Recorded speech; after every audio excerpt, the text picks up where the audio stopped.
Welcome back, everyone, to the Geeks, Geezers, and Googlization Show, the home of Googlization Nation, where we talk with HR and business thought leaders about the crazy shift going on all around us and explore the disruptive convergence of technology, business, and people. Here are your hosts, Ira Wolfe and Jason Cochran.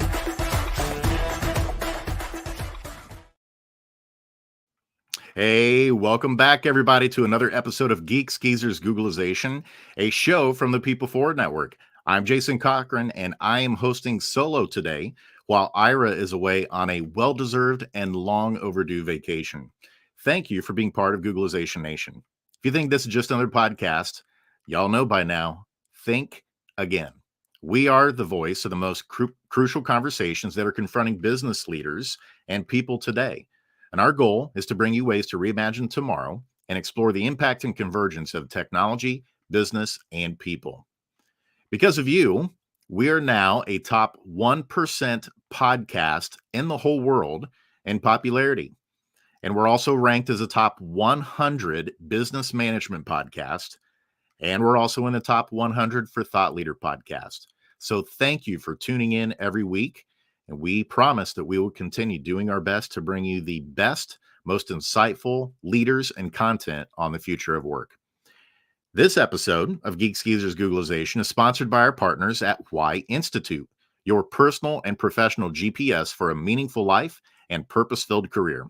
You're going to hear more about the Why operating system and Why Institute later on in the show, including a very special Why workshop that Ira and I will be doing on February 23rd at noon. So stay tuned for a little bit more information around that later on in the show. Well, folks, you may not know it, but all of us are about to witness sports history as an iconic record is going to be broken within the next week or two. LeBron James is set to eclipse Kareem Abdul-Jabbar's all-time scoring record in the NBA. And to be honest, it's a record that most experts thought would never be broken. But it's not that record that I want to kind of dig in on today. It's another one that could very well happen soon with LeBron James. And that is LeBron and his son, Bronny James, very soon could be playing in the NBA at the same time. And that would be the very first time in NBA history that a father and son were both playing in the league at the same time. Why am I bringing this up? All of this underscores an important point. As our medical, nutritional, and technological advancements continue to accelerate, so too does our understanding of aging and performance.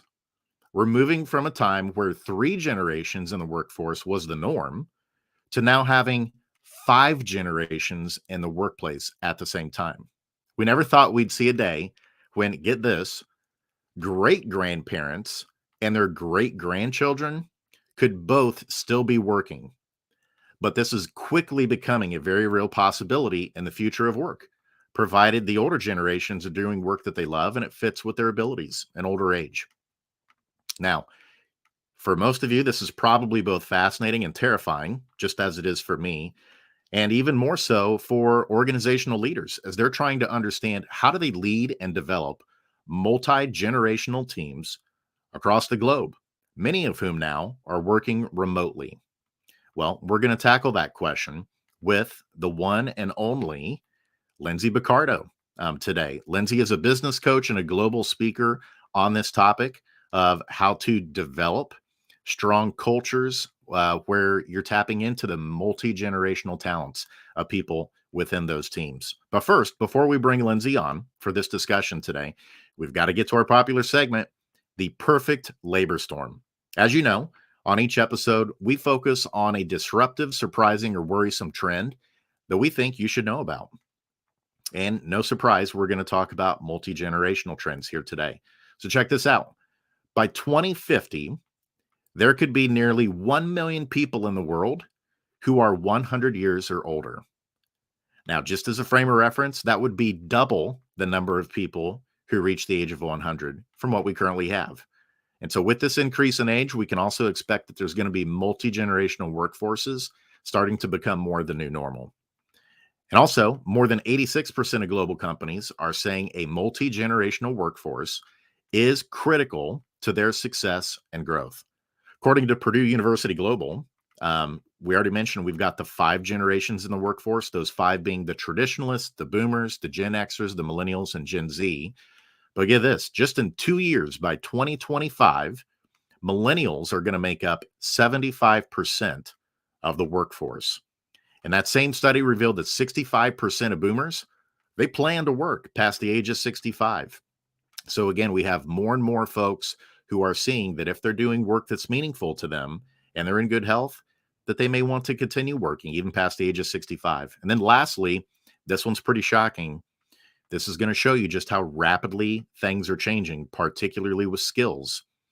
Almost half of employers estimate that a skill is usable for 4 years or less.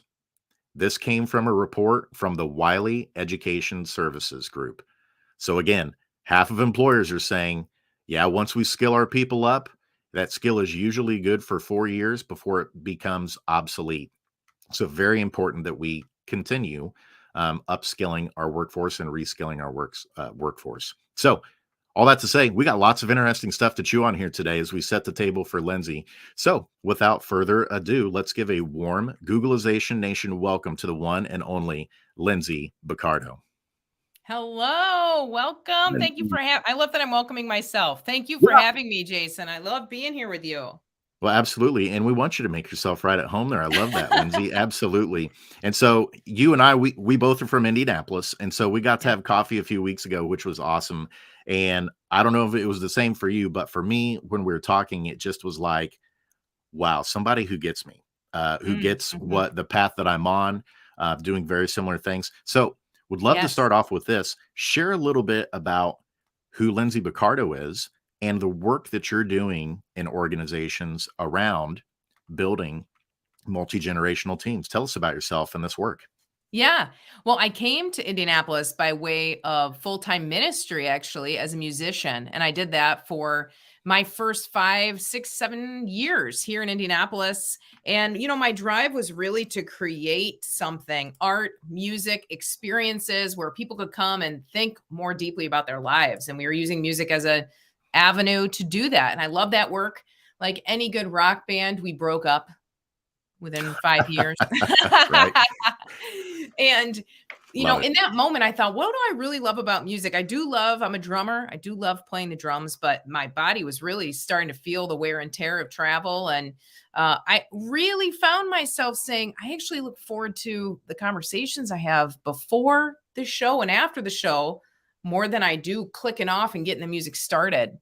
And so I thought, what could I do with that? I had an undergrad in psychology and public communications. So I went back to school for coaching and I studied executive coaching. The crazy piece of that for me was when I walked in the room, I was the youngest person by like a decade. You ever have that moment where you think like, one of these is not like the other, and it's me. I'm the odd one out. And I remember a VP of a bank came over to me and we just kind of looked at each other and I thought, I don't think I belong here, but I'm going to learn and soak this stuff up. And I did. And I was one of the first generational coaches that was focusing on millennials at work at the time. Most of the time you think about businesses and companies, they're not spending a ton of money and resources on their entry-level employees. They're bringing executive coaching to the executives. And I thought, this is my Robin Hood moment. I'm going to take everything I learned and bring it to the other end of the spectrum.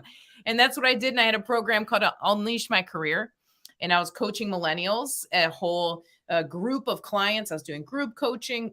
I was doing coaching over something like Zoom at the time, individual coaching. And as these individuals grabbed onto what we were talking about and training around, they went to their bosses and their bosses said, all right, Linz, what is going on? Tell us what you're learning about these millennials. They're outperforming their peers. The ones that you're coaching are doing so much better. Help us understand. And that's what I did. And so I started to write more content directed towards anyone who was leading somebody in a different generation stage of life, really, than they were. And that became very important for leaders to hear this message. They actually found some comfort in understanding what really was going on and what they needed to do to lead and engage younger generations. And so that became my mission and my work. And I've been speaking and keynoting and coaching for over a decade now. Love that. And isn't it funny to think now, Lindsay, millennials, they're not spring chickens anymore, We're right? 40. I mean, 40. Yeah. We just talked about this a few weeks ago on the show. I was like, Ira, the millennials, we always talk about them, and like they're now approaching midlife, That's which is right. crazy. Yeah. And so I guess, one of those moments that I had that you talked about, like, okay, I don't really fit in here. I had one of those just a few weeks ago because I have a tendency to think, even though I'm 43, that like I'm still in my 20s. Oh, yeah, Mr. Hip guy, and everything. And so getting my hair cut, and I mentioned Alanis Morissette. Oh my gosh, my first CD, Jagged Little yeah, Pill. Yeah. Yeah. Okay. This makes me feel better. Yeah. They had no idea. Had never heard the person who's What? cutting my hair. She was like, "Who's Alanis Morissette?" And it was one of those moments immediately, like, okay, I'm just going to stop right here. Like, I'm not going to explain who she is. Like, this is just really making me feel out of my comfort zone. And so, kind of the segue for that, to bring that into a question for you, is when you're doing this work inside Yeah. organizations, what have you seen as more challenging in getting those generations to work as a cohesive team? Is it typically, and I guess I'm kind of putting you on the spot, not to I love blame it. somebody, but the challenge is it more with the older generation and getting them to work with the Gen Zs and the millennials? Or is it the other way around? Is it more of the Gen Zs and millennials who struggle to work with the older boomer or traditionalist generations? Man, that is the question of the decade. Truly. The reason that I'm brought in is because the more experienced generations are confused and frustrated, and they are responsible as leaders to understand this next generation. So typically it's the older generations who are coming and saying, "What is going on?" I'm talking to them. They're on their phone. I feel disrespected. I feel frustrated. And so what I find is that both generations are reading the behavior of the other one and making assumptions about what they're doing, particularly around work expectations and what it means to be a professional and tech usage. So, in those two areas, you'll see quite a variance in behavior. In most handbooks, when you come into an organization, they're not necessarily talking about these invisible social cues that we give each other every day. So, we're breaking down those social cues often and helping people understand. When you type in all caps, it looks like you're yelling. When you use exclamation points and you think you're being friendly, that also looks like you're yelling. And so that's where the generations get confused with each other. And a lot of it is communication. I mean, at the end of the day, we are social creatures first. We are always looking for how to connect to each other, how to make understanding between each other. We believe we're actually the only animals on earth that share our thoughts with one another, which is very interesting to think about. But we are meant to be in packs, if you will. We are meant to be in groups together. And so you put a group of people who have had different childhood experiences, they've had different types of leadership, and they've used different technology through their life. You are going to have problems going in every direction. And I've seen it going both ways. I will say, right before COVID, I started to have more young employees come to me and say, uh-oh, now I'm leading people that are older than me, and I'm feeling this pressure to relate to them in a way I've never felt before. Can you help me? So it's different every place that I go in terms of who's struggling with whom. And it kind of depends on why I was brought in the first place, but it definitely goes both ways. That makes total sense. And Yeah. is it safe to assume that because now we have more teams that are working remotely, has the working remotely helped in some regards where maybe there's less of the trying to interpret what people are doing all the time in terms of their nonverbals, or is it making it a little bit more challenging? Yep. That's my answer. I love that. It depends on the nature of the work that individuals do. If it's highly collaborative work, we know that it's going to be hard to do that over tech because we pick up so many safety cues from each other with verbals, with things that Zoom can't even pick up, or any technology can't pick up. And so it kind of depends on the nature of the work that you do. If you work with a team regularly, being on Zoom or being on any platform where you're talking over tech breaks down your progress over time. There's a lot of reasons we could go into that if you want to, but remote work is a little tricky because it's not one size fits all. It's really dependent on your industry, what you're trying to accomplish in your role, and what your day-to-day looked like before we went through this kind of wild transition. Yeah, let's dig into that a little bit, Lindsay, because Sure. what I primarily hear as a organizational psychologist and consultant myself with organizations is they're still trying to figure out how to set up their teams and people for success working Yes. remotely. And Yep. so can you share, what are you seeing the organizations that seem to be doing a better job with this, Mhm. particularly across the generations? Yep. What do they seem to be doing really well with this to equip their people to be successful working remotely on multi-generational teams? Yeah, well, the first thing is they understand this is a great book. It's called Can You Hear Me by Nick Morgan. It was published through HBR. They really start to understand the advantages and disadvantages of technology. So, to be a practitioner, to use technology well, you kind of have to go a layer deeper and understand, wait, based on what we ask people to do and what they're hired for, how does technology hurt or help? So, again, when I think of best practices, first, I think the leaders are saying, this is what technology is great for. Streamlining analog things that usually, take forever, for scheduling, for quick meetings, to save time on an email. Instead of figuring out details, we're just hammering out details verbally. Obviously, you can talk faster than you can type or read. And so sometimes it is just faster to jump on. So leaders who understand how to use technology think about, when is it appropriate to use it and when doesn't it work? And leaders that say, across generations, we know that if we're trying to be creative, if we're trying to solve a problem as a group, let's find times when we can come together, because part of what you build when you are in person is safety. And there's a few ways that we do that. We do that with our peripheral vision. Think about if you're with a group of other people and you're talking in a group. If you and I are looking at each other, Jason, I'm still watching the cues of everybody else. My brain is still picking it up.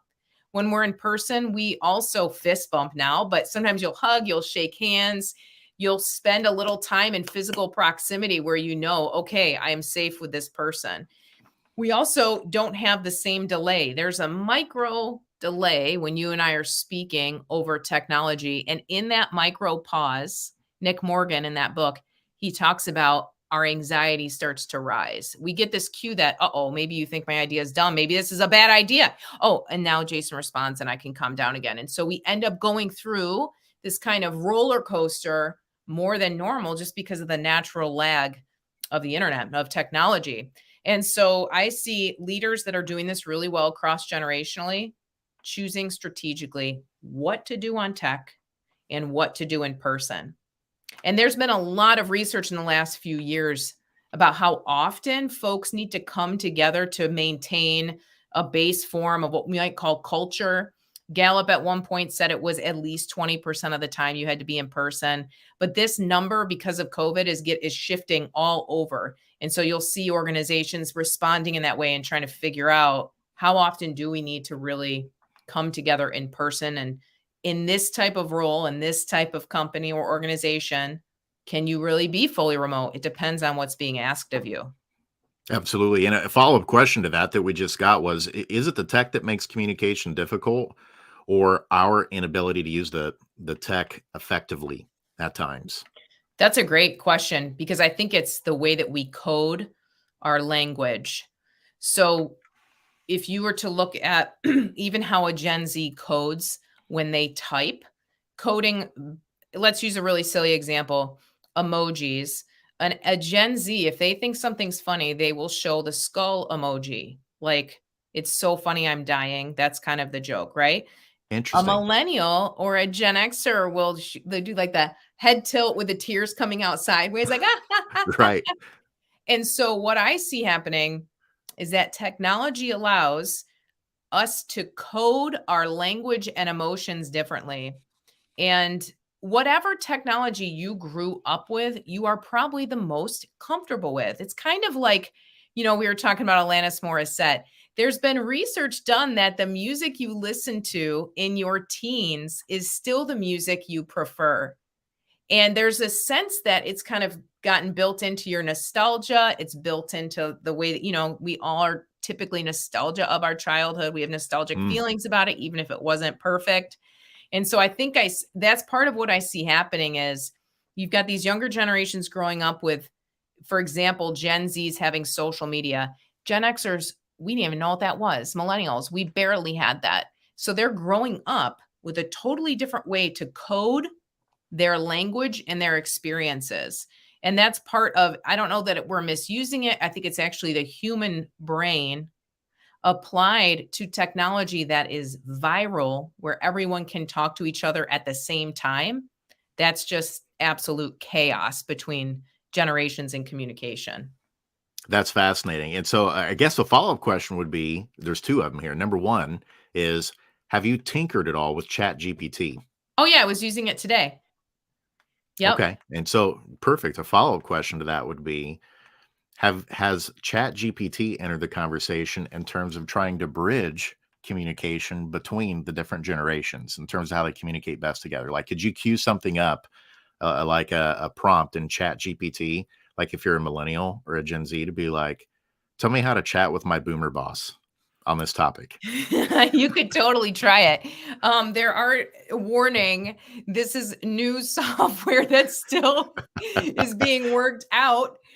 Sometimes you're going to get weird answers, but I do think that there's an opportunity, to figure out how to use technology to translate, just like we do across languages. I mean, we've had Google Translate for probably a decade where, I could, in theory, go to a country that speaks a different language and Google could speak on my behalf. Where can where's the biblioteca? Why do we always learn how to go to the library when we go overseas? I don't know. But you could say like, That's right. Where's the nearest pharmacy, and hold it up and it'll exchange. I'm sure that Chat GPT will continue to create that. People kind of play with it now. We're kind of playing with it like, put my instructions in Shakespearean language. It's kind of more of a lighthearted application.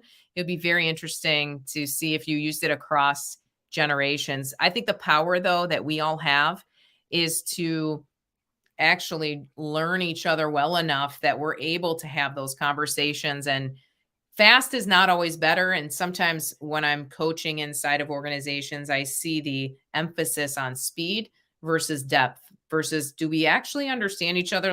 If we can slow down in this moment and really hear from Bill and Martha and Lindsay and Sarah, if we can slow down in this moment, we can go a lot faster later. And so if I think about how do we speed up communication, depending on the makeup of your team, I would say slow down and understand each other.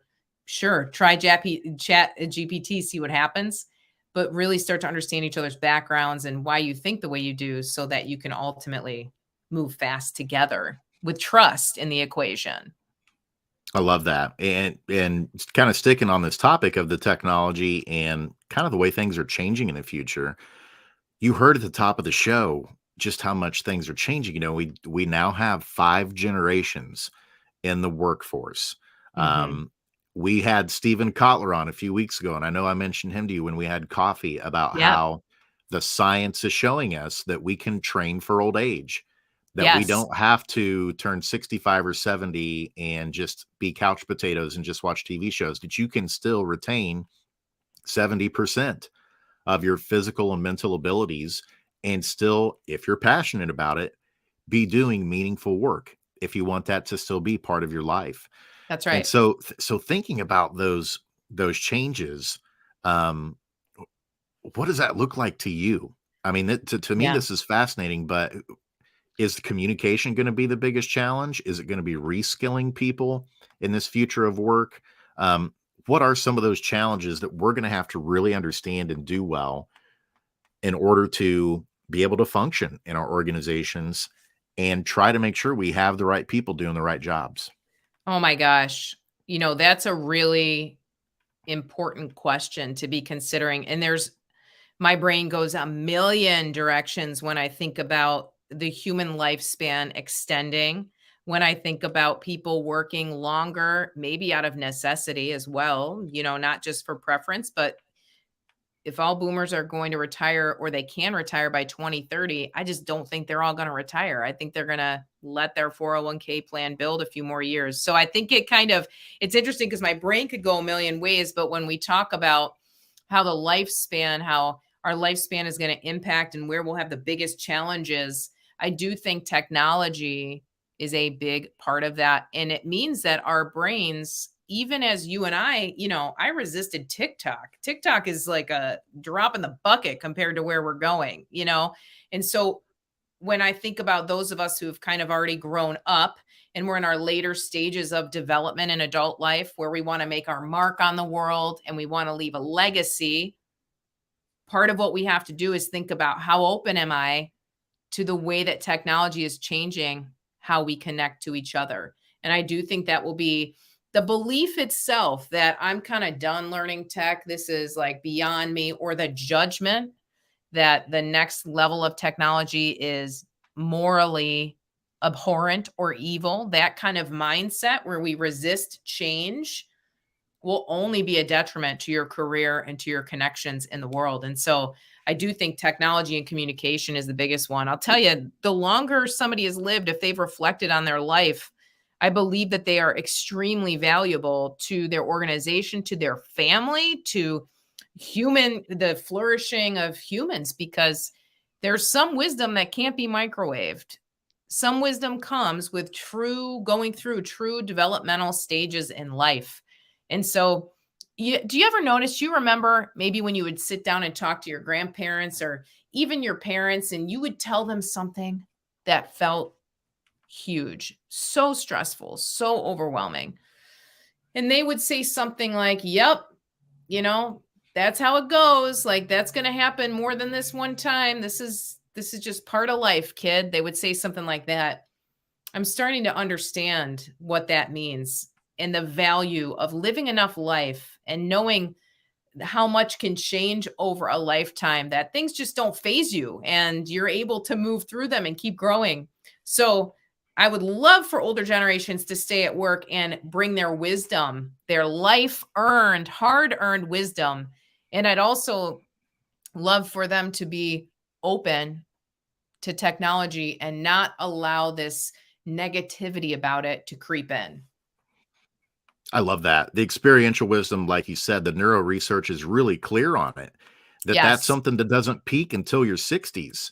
That's right. That particular faculty. And so if we have folks that are leaving the workforce consistently in the 60s, then we're missing out on that skill that is so important to try and impart on the younger generations, but also drives business value, helps you predict and see obstacles, barriers to entry before they may occur.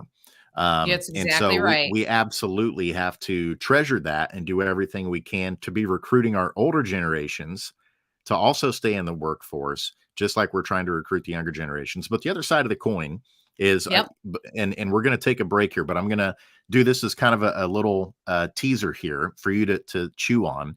And then let's dig into this whenever we come back on the other side of the break. And it's this. You had mentioned several months back that if someone wants another generation to suffer just so that they can be understood, that is one of the worst things that you could wish on somebody. And so we need to unpack that a little bit, because we need to talk about that side of things too. And how do we help combat when that shows up in the workplace, because that often runs rampant too. So we're going to unpack that with Lindsay when we come back on the other side of the break. You are listening to Geeks Geezers Googlization.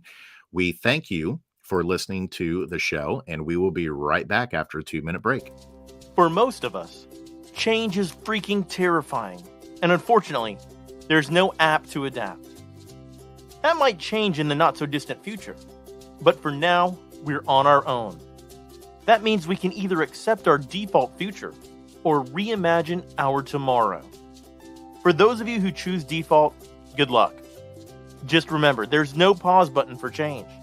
You can't turn back the clock. And there's no get out of jail free card in this age of perpetual uncertainty. Like it or not, change will happen all around us. And that change is not becoming just more disruptive and frequent, but volatile, uncertain, complex, and ambiguous, or VUCA. Fortunately, you can make change work for you and turn it into your personal and competitive advantage. Reimagine your future to one in which you're living with purpose, you're happy, and you're growing, thriving, and flourishing. If you're ready to rewrite your next life chapter and regain control of your destiny in this never normal world, your journey starts here. Contact the leader in adaptability and making change work for you, your team, and your organization. Ira S. Wolfe, adaptability.expert.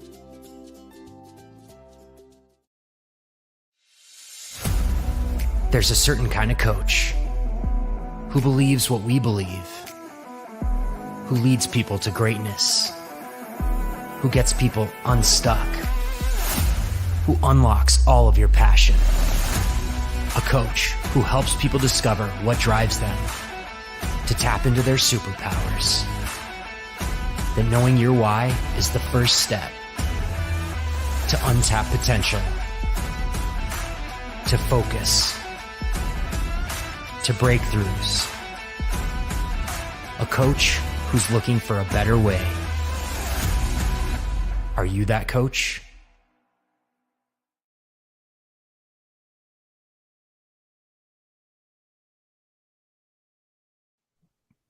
And welcome back, everybody, to Geeks Geezers Googlization. We've got the one and only Lindsay Boccardo with us today, multi-generational expert, coach, international speaker. And Lindsay, before we went to the break, I kind of teed something up that you shared several months ago that I absolutely loved. And you put it on your social media channels about how, particularly for older generations, if you want the younger generations to suffer just so that you, the older generation, can be understood, that's totally wrong. Let's unpack that. Explain a little bit more of why that is, and how do we help coach that out of our organizations? Okay, this is some of the most interesting discoveries I've had in this decade of work, because organizations would call me and say, Linz, come teach us how to engage the next generation. I'd say, great, I'm going to educate you with a slide deck. Here are the 4 factors to bring in the next generation. I go through the factors and they would all kind of be like, all right. And I would start to talk to them about, okay, this matters, but for some reason it's bothering you that I'm talking about this and you're trying to be polite. What is going on? And I started to crack open the conversation, not be an expert and tell you what to do, but be a coach and understand the resistance in yourself around this. We all know there's best practices. You know, how do you get into shape? How do you do something big with your life? There's best practices, but what gets in the way? Our own beliefs. And so what I found with leaders is there was this core belief, and it sounded something like this. I didn't get that good of treatment when I was growing up. Why should I give it to them? And it's human.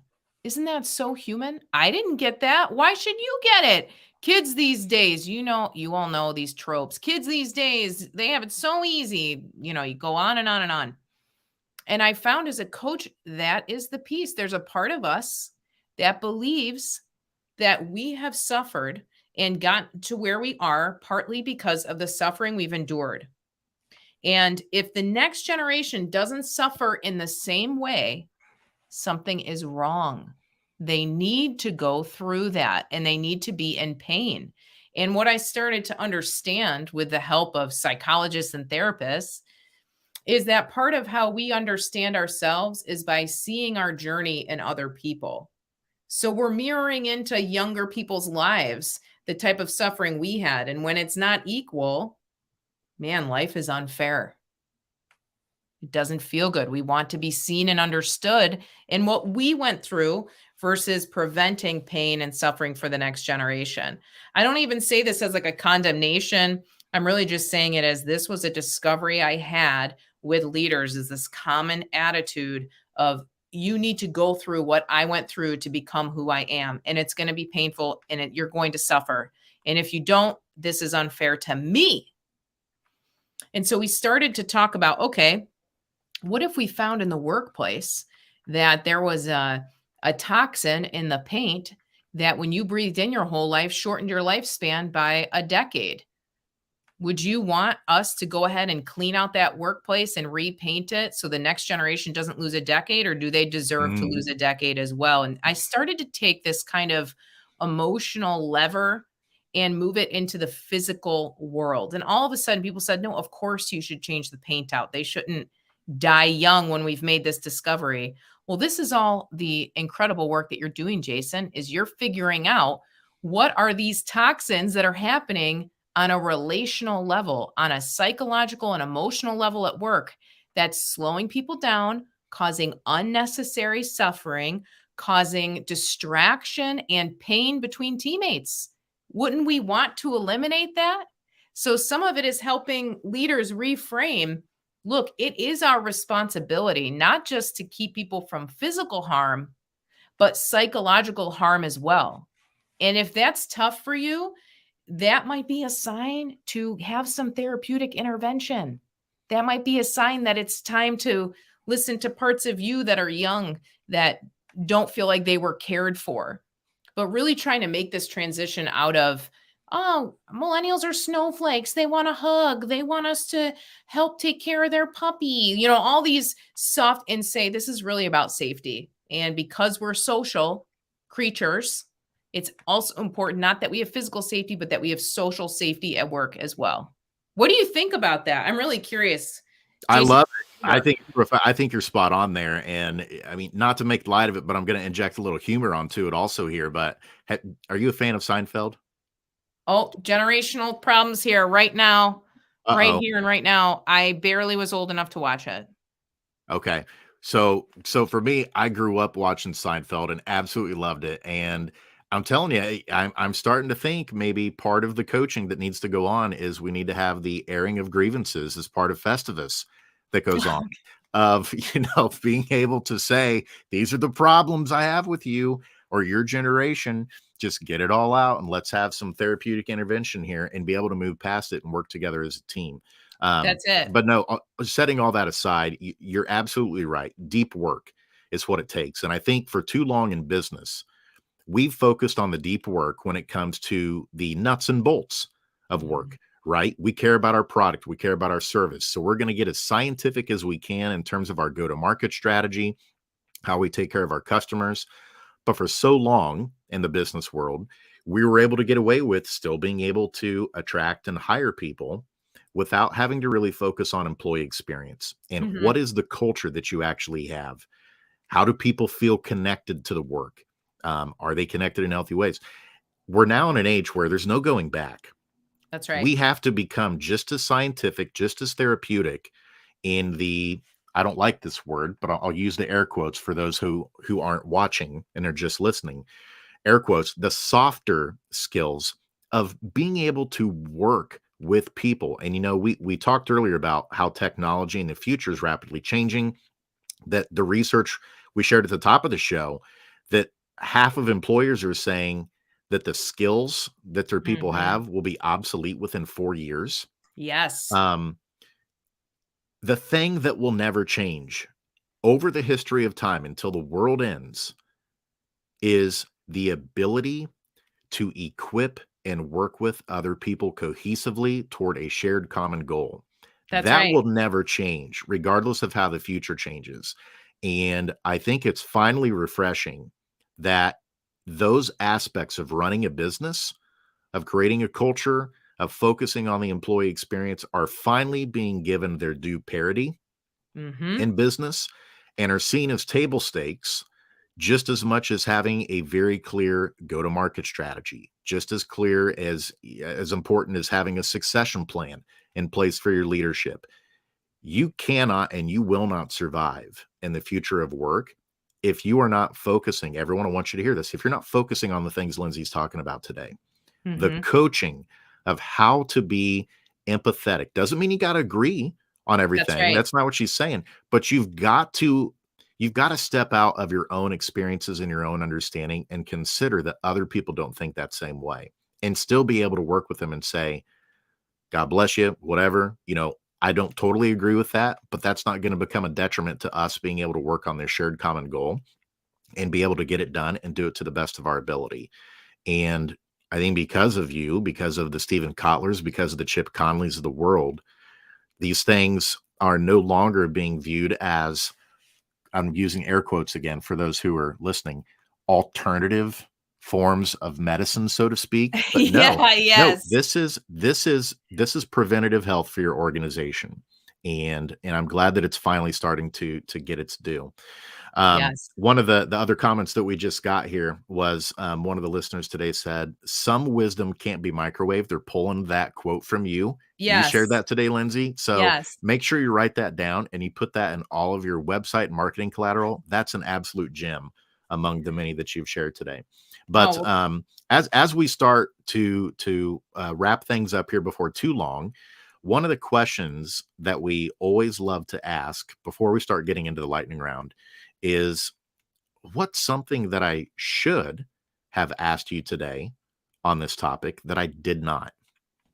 Oh my gosh, that's a great question, because there's a handful of questions, but I love that we're getting to the core and we're not getting stuck on what's the actual millions of people in the workplace, but we're getting to the core of what's happening with your leadership today, because that's what matters. So you nailed the things that matter. I think I want to touch back on what you just said, is that empathy does not mean that you always agree with somebody. I think this is huge, because leaders come to me all the time and say, this 22-year-old says they're stressed out by the 40-hour work week. Are you kidding me? When I was their age, I worked 65 hours. And this is a perfect moment where all of a sudden we have a conflict because of expectations, and what does it take for that leader to say, isn't that interesting? I used to work 65 hours and it almost killed me. So isn't it interesting that this other individual thinks 40 is too much? I may not agree with them. I think 40 is reasonable. It's average. But how do I show empathy? Well, I remember being young and feeling overworked. I can meet them in this understanding. And we get so caught in what's right. What is the right answer? What's the wrong answer, particularly around productivity and your ability to always be on and be available at work. Those are some of the biggest challenges between generations, that this piece of the difference between empathy and agreement is huge. You will not agree. Don't try to always agree with the people around you, but you can definitely share in the human experience and the emotions that they're going through. And that's one of the biggest pieces of the generational conversation is, do I have enough ruggedness inside of me that you can have a different experience than I had, and I can still understand your humanness? I can still understand your emotional experience. Or do I need to judge it and say, no, you don't get the right to that because I didn't have the right to that? This is the core piece that I am working through with leaders right now, and that you brought up, which is so good. Well, and thank God we have you doing that, because you know this. I shared this a few weeks ago. In my past life, I used to work in schools as a psychologist, right? And what I can tell you without a doubt, Lindsay, we did not focus, and this is across the board, public schools, private, charter, doesn't matter what flavor of school it is. There's such a focus on academic standards, but there's not a focus on social emotional learning like there should be. Yes. And so much of this stuff has, in terms of understanding who we are, who other people are, how do I work with them? How do I understand them empathically? These are things we 100% should be focused on developing these skills in people at a young age. Yes. So that by the time they graduate, there's a certain level of literacy and understanding how to relate with people. And sadly, we don't have that. We don't have that as a core part of what we're teaching in schools. And Yes. not that that's going to solve everything, but eventually you're bailing out so much water from your boat that has holes in it that you eventually need to stop and be like, okay, we need to repair the holes. That's right. Yes, we're bailing out the water, which is fine, but we also need to go back at some point and look at how can we help future generations be better equipped for the future of work, for understanding how to work with each other, for being able to work with technology. Because let's face it, most of them are going to be working with robots and artificial intelligence and Yes. beyond Chat GPT, but physically, there may be robots around them that's working, hand in hand with them, or whatever I guess a robot would call their appendage that looks like an arm. But I I almost digress on said that one. paw, hand Their and paw, robot paw. right. But Yeah. it's absolutely fascinating, and I mean, we're gonna have to have you on again, and especially whenever Ira is back, so we can continue this conversation, because we just scratched the surface today on this topic. But you shared so many helpful tidbits for our listeners, and so as we get ready to wrap things up, we've got to move into our lightning round, where we want to get to know Lindsay Boccardo a little bit better on a personal level, and help our listeners get to know you better too. So, Lindsay, are you ready for the lightning round? I'm ready. Let's do this. All right, let's start off with this one. If you could spend the day with anybody in the history of the world, who would you choose? I would actually choose, this is so interesting, because I would go back and talk to Jesus himself. And I would really want to understand, man, he had a viral message that's now over 2,000 years old. And I've been to seminary. I've studied kind of how books were put together, how messages were passed down generation to generation verbally for centuries. And I just think the core of some of what he shared, the core of it, we are still searching for today. I find that fascinating. I would definitely want to talk to him about that and just witness, watch him. Yeah, I love that one. And for me, like if I were to meet him, one of the things I would want to ask is, did you really say that? Exactly. No. Because so much gets contorted and, just completely misinterpreted. And so just to be able to spend the day and be like, hey, we've got a pretty clear history here of what everyone else wrote about the things you said. Can you walk us through the things that was what you intended, or yes, this is the way things were? It would just be fascinating to me. My hunch is that we would be shocked at what he shared and what he really intended. And the more that I dig into that, the more I see the core of, this idea of creating others, that I am here, but you're other than me. And the only way I can relate to you is to harm you, persecute you, or have pity on you. I think that the core of his message was that's not real. The othering of others, saying I am better than you, or I'm better off than you, or kind of judging each other and creating the other. I think that was the core of what he hated.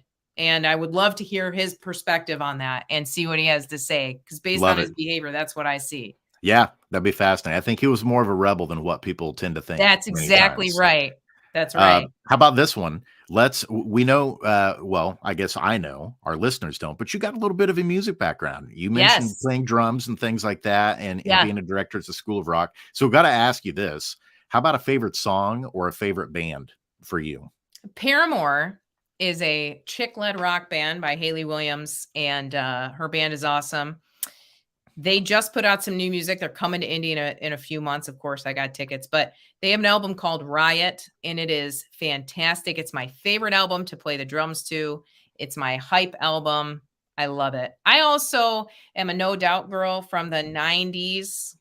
Gwen Stefani, Tragic Kingdom. Come on. Put that CD on. That's the one. Those two. And anytime I'm just a girl, turns on, like, I'm there rocking it out too, just like anybody. How can you not? Yeah, it's fantastic. So really good. That's the first time we've had Paramore on. Real quick, before I ask you the next one, Fireflight. Have you ever heard of them before? Because they have a pretty similar sound to Paramore. I think that I used to listen to them, but I thought I'm going to choose Paramore. But I remember one of their album covers.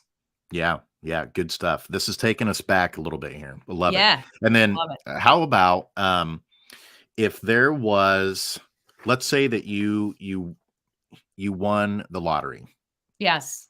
and there would be 3 things that you could do. We won't just say one. How about 3 things that you could do with your winnings? What would be the 3 things that you'd want to do after hitting the jackpot? First I'd call a lawyer. Wise, very wise. You know, there's a reason that so many people go bankrupt after they win the lottery. That's right. I really believe that there is pressure that happens over time that makes our bones denser emotionally, that allows us more responsibility. And money is really a responsibility. So, I think about when people win the lottery and their bones aren't dense enough, they're not ready for this. Holy smokes, you get yourself into trouble every time. It's like clockwork. This is going to be a problem. This is going to be a problem. So first, I would call a lawyer. I would set up another LLC to check that, to actually cash that check. And I would find a way to do it, to have money away for generations behind me, for my kiddos and their kids. And I think, I've thought about this before. Would I stop working cold? And I wouldn't. And that's the test. Jason, this is the test. Are we doing work that means something to us? If I won the lottery, would I stop? I love that. So I'd keep working and I would keep doing what I love.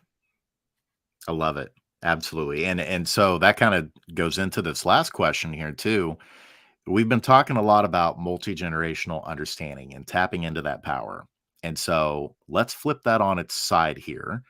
And let's just talk about Lindsay Boccardo for this last lightning round question, in terms of what would the Lindsay Boccardo today say to Lindsay Boccardo, the younger girl, maybe like when you're 12? And what would Lindsay Boccardo say to 70-year-old Lindsay Boccardo one day? Oh, I love it.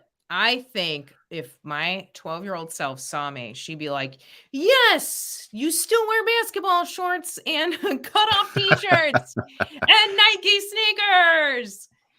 I think that I would tell her everything is okay and will be okay. And enjoy this moment. And there will be plenty more. You will laugh more than you could ever imagine.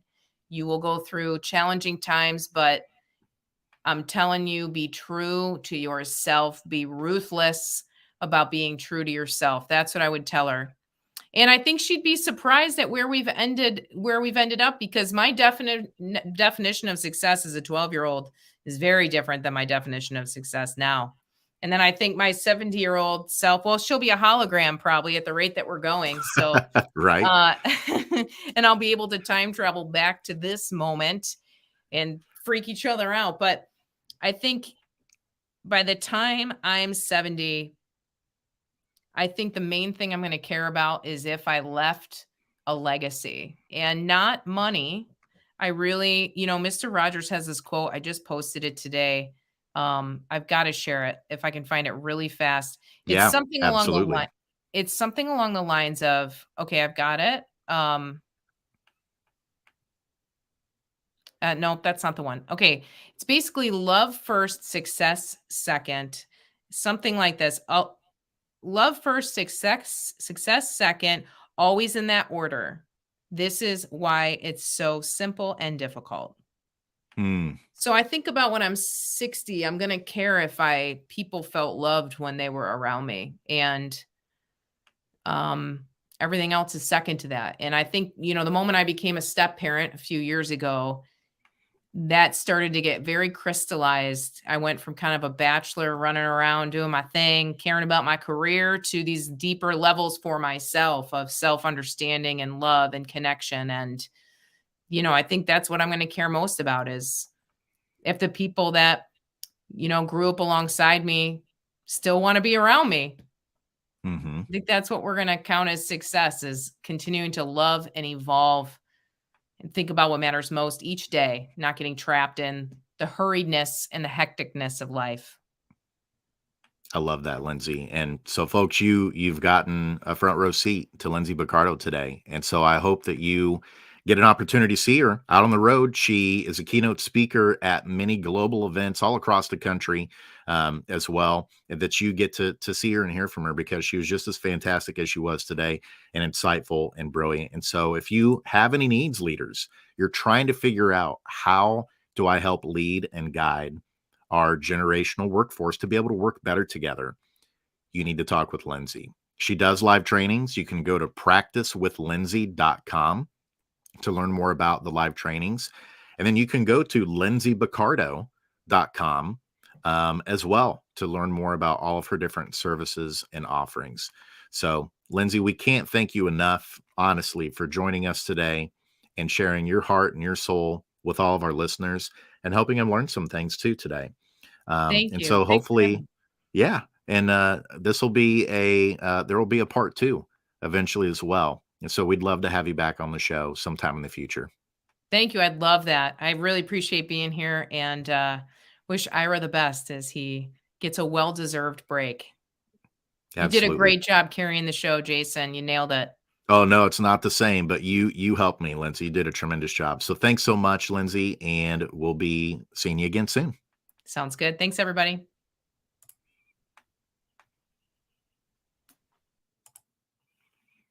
So there you have it, folks. That was a lot that we covered in 55 minutes. Lindsay was brilliant. I really do encourage you to check out her stuff that she has at lindsayboccardo.com. This is her jam. This is what she specializes in, working with the older generations, working with the younger generations, helping them understand each other and work together as a team. I'll tell you, one of the big takeaways for me that I got from Lindsay was when she said that some wisdom can't be microwaved. And I think in particular for our younger generations, that's so important because our younger generations, they're growing up in a time where things are quick, they are efficient. We've now entered the AI world where very quickly ChatGPT is probably going to overtake Google in terms of the number of searches that are done. So things are changing rapidly, and it's important for us all to remember there's certain things, certain skills that are really important to developing as a human being, but also contributing value to an organization that do come with age and experience. And it's experiential wisdom. And some of those things, they can't be microwaved, like Lindsay said. And so building empathetic practices, bringing in outside professionals like Lindsay that can help coach, guide, and direct the right kind of conversations to build the trust and the safety in your organization. It's not only important for right now in the world that we're living in, but this is critical in the future of work because we may move from 5 generations in the workplace to 6 before too long. Just like I said at the beginning, we may come to a point pretty soon where great grandparents and their great grandchildren are both working at the same time. So we've got to figure out how to become better and more efficient at being able to communicate with each other and work on their shared goals. So thank you, everyone, for tuning in today. If you have not liked and subscribed to the podcast, please do so. You can go to geeksgeezers.googlization.com. You can drop us a review. We'd appreciate that. Like we said at the beginning, you're the reason that we're in the top 1% in popularity in the world and continue to grow. So thank you for tuning in. And by we, I mean Ira and me, we're going to be doing a why workshop on February 23rd at noon Eastern time. If you're wondering what a why workshop is, it's all about discovering your why and your purpose. It's going to be a 1-hour workshop. You're going to take your why from the Why Institute, and then we're going to go through it with you with a guide to make sure that you have everything you need to articulate the story of you and live into it. So I dropped that link in earlier. You are welcome to register if you want to be part of that on February 23rd at noon. All right. Well, again, we thank you for tuning in today. We'll see you again on the other side. Thank you for being a part of Googlization Nation. And remember, until next time, don't let the shift hit your plans.